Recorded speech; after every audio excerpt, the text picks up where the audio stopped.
Gives us much pleasure to be here this morning for this very auspicious occasion where we have now the 20-year and 5-year development plans that have been launched by the Honourable Prime Minister. Ladies and gentlemen, the last time Fiji actually had any form of a development plan was before the first coup we had in 1987. After 1987, the 14th of May, no such development plan has ever been put in place until now.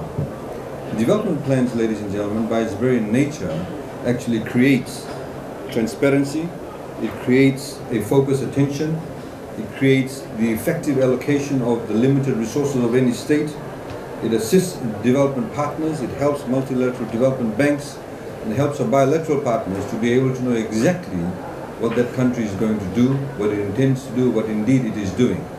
It helps in very good planning for the future. And of course, it is also quite auspicious too that we are launching it in Germany. Germans, as you know, have a fantastic detailed eye for planning. They plan for the long term, and this is exactly what we are trying to do.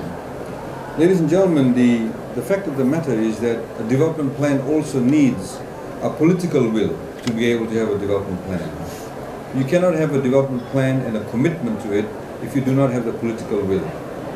What we have seen in Fiji today, because of the political will, essentially driven by the Honourable Prime Minister through his commitment to modernizing Fiji, to having a long-term vision for Fiji, a commitment to transparent management systems, a commitment to removing systemic corruption, a commitment to reforms such as civil service reforms, actually has brought us to the stage where we are. And it is only through that particular leadership and his leadership that we are here today. And this really should augur well for our development partners. Ladies and gentlemen, as I was saying, and as the Honourable Prime Minister did allude to, the development plan actually, we started consultations prior to Cyclone Winston. And of course, in between the consultations, Cyclone Winston came along and killed 44 Fijians. But in a way, it brought home a point, as the Honourable Prime Minister highlighted. And the point being that we cannot in any way have a dichotomous approach to development. We cannot say that we'll have climate finance on one hand, we'll have development finance on one hand. As far as we are concerned, development finance and climate finance equates to the same thing. Because our development plans must actually be climate sensitized. It must be able to have that level of resilience built into it to be able to ensure we not only buffer ourselves from the shocks of any global market changes, but also the climatic events that do take place, to be able to have that resilience. And ladies and gentlemen, the consultations, of course, as was stated, was actually delayed. So we had the first round of consultations. Then, of course, Cyclone Winston came along. And people aren't really interested in sitting around and having a discussion about it, in particular after a cyclone. So the consultations was subsequently delayed. And finally, we went round for the second round of consultations. And as the Honourable Prime Minister said, we had in excess of 800 meetings held around Fiji. This is, of course, coupled with the fact that 2 years ago we started budgetary consultations also simultaneously, very extensive budgetary consultations. As the Honourable Prime Minister highlighted, we have a very young population. 69.4% of the entire Fijian population today is below the age of 40. So we've started with probably one of the very few countries in the world that actually has budget consultations, national budget consultations with high school students. And again, this is of course trying to shape our leaders in getting their input into this wide consultation program which fed into the National Development Program. I'd like to very quickly highlight the vision of what we call transforming Fiji. It is a two-pronged approach. One is, and both of them are mutually inclusive and reinforcing. The first is, of course, to ensure that we have inclusive socio-economic development. And the Fijian constitution is very much at the centerpiece of this.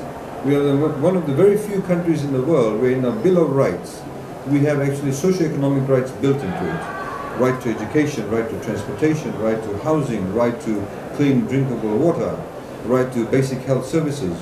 All of these rights are built into our constitution.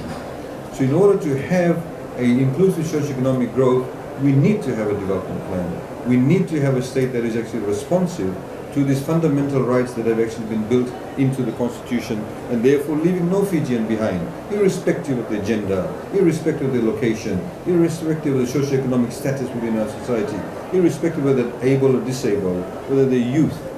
Whoever it may be, we need to have an inclusive growth. Indeed, we are one of the very few countries in the world where our actual constitution has been translated into the Braille language. The other approach, of course, is the transformational strategic thrust, and that is about emerging the growth sectors. For any economy, for any country, the idea is to mitigate our risks, and therefore we simply should not be dependent on only one or two sectors that contribute to economic growth. We simply cannot be dependent only on tourism and or sugar, or just both. We need to be able to harness the energy that the youth actually provide to us. And as the Honourable Prime Minister talked about, the level of connectivity must be there. We have currently a project that is looking at, and in fact is carrying out, the laying of fibre optic cable all around Vitilevu, which is the major island where over 60% of the population lives on. We have a program with the World Bank. We're building a pipe out of a submarine cable, connecting the Samoans are connecting cable to the Southern Cross cable landing in Fiji, in Suva, and we're building a pipe out to connect to the second largest island in Vanuatu. Very soon, by end of the first quarter of next year, all people in Vanuatu will be connected to this, which means 100% increase in the speed of internet services to that island, which means more businesses can actually be set up in Vanuatu too. Ladies and gentlemen, I'd like to also very quickly highlight that, elaborate further on what the Honourable Prime Minister mentioned about growing our GDP per capita. We are looking at a targeted increase by 2036 to increase our GDP per capita fourfold. At the moment, our GDP per capita is 10,000 Fijian dollars, which is about 5,000 US dollars. By 2036, we'd like our GDP per capita to be 40,000 Fijian dollars, which is 20,000 US dollars. We believe it is achievable with the current growth rates. If we average around about 4 to 5% per year growth rates, with investment levels being maintained at the current levels of 25%, and an inflation target rate of 2 to 3%, will very much and very quickly get there. We, of course, ladies and gentlemen, I have not removed our eyes off the Human Development Index too. That is very, very important to us, and you'll see in the development plan that there are many strategic positions that have been taken to ensure that the HDI is also improved. Honourable Prime Minister, ladies and gentlemen, we will not be able to achieve these outcomes without the help of the key stakeholders, such as the private sector, as I mentioned, the development partners, non-state actors, the academia. And the Fijian government is very keen on engaging with the stakeholders to nurture new and emerging growth sectors, which will not only add to the socio-economic growth, but also help diversify our economy. So we're looking at, you'll see in the development plan, diligently pursuing the infrastructure development, improve transportation and digital connectivity, invest in human capital, bridge the rural-urban divide, embrace sustainable technologies. There's been a lot of talk, in particular past week and over here. We need to be mindful that the various assets that we are building do not become redundant in only a very short period of time, because if they are not climate sensitized, then those assets actually will go to waste. So we need to be able to ensure that we are building back smarter, we are building back greener. We also need to create vibrant cities and towns. As we've seen throughout the world, we're also seeing the trend in Fiji. There's a pull, there's a magnet to the towns and cities. We need to be able to ensure that we have vibrant towns and cities which actually go greener. Also at the same time, we need to be able to create a lot more effective regulatory system where there's administrative changes to ensure that our business processes become a lot more effective, become a lot more attractive, and become mainstreamed, including such things as civil service reforms, appointing people on merit, appointing the right people. It is very, very critical to be able to do that, because even though you may be on a trajectory of growth rate, you need to ensure that you have the right people at the right place at the right time to take the trajectory even further, and that is very, very critical for us. Ladies and gentlemen, the launch of the NDP at COP23 provides a platform for Fiji to, of course, showcase its development priorities, which is rooted in the principles of sustainability, carbon neutrality, and inclusivity.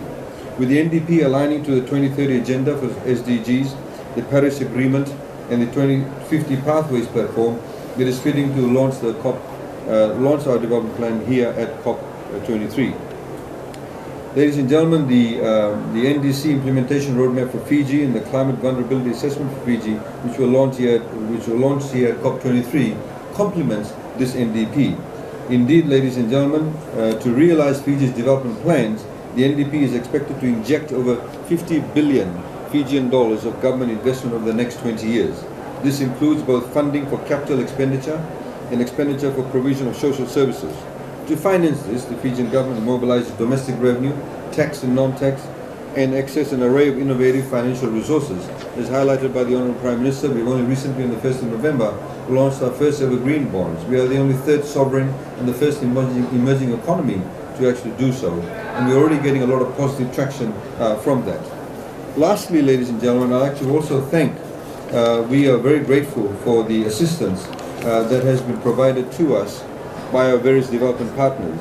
And these include the Asian Development Bank, our climate sensitization review by the World Resources Institute, the mainstreaming of the Green Growth Framework of Fiji with the assistance of the Global Green Growth Institute, and the mainstreaming of gender and disability issues with the support of the Australian Department of Foreign Affairs and Trade. The National Development Plan, ladies and gentlemen, if you look up on the screen, that's the link to it. It will be available through this particular portal for all Fijians and of course non-Fijians who are interested in Fiji and work with Fiji to actually search and browse through this particular portal. It has been digitized, and we can also, as we go take it in the question time, you can actually do word searches on this plan. So if you, for example, are interested in gender issues, you can simply type gender and all the sections of the development plan will come to the fore, and you'll see wherever there's mention of gender.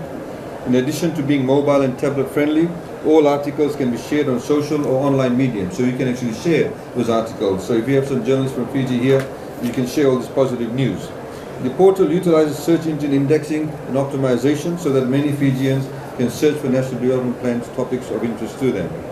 Ladies and gentlemen, with those introductory remarks too, I'd like to now very much once again thank the Honourable Prime Minister, who's taken time out from his very demanding schedule, and thank him once again for his leadership that we are able to be here today where we are. And once again, I'd like to thank you for your presence here. We now again join the Honourable Prime Minister in launching the Fiji's National Development Plan. Thank you very much.